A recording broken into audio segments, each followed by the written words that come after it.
Hi, it's Cherokee Booth here. We're stopping in Jacksonville, Florida for Florida Blue, a major healthcare provider, for our very first stop on road to ChannelCon. We'll be dropping by some snacks and then really talking about their employees within the IT department, about some of their day-to-day tasks and challenges they may face. So our company, we have infrastructure and operations, which has about 600 people. And then we have a larger scope of IT, about a couple thousand people.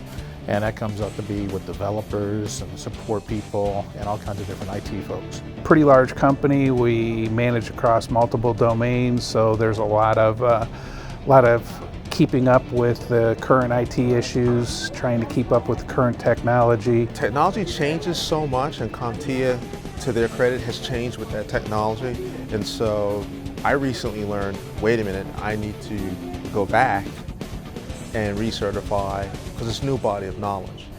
You have to spend the time. IT is not a 9-to-5 job. You don't just go to work and be done with it.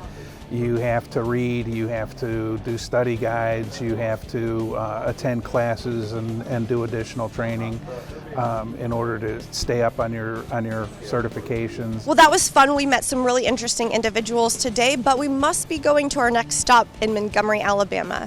If you want to stay up to date with all of our stops, then make sure you subscribe to our YouTube channel so you can follow along for our road to ChannelCon.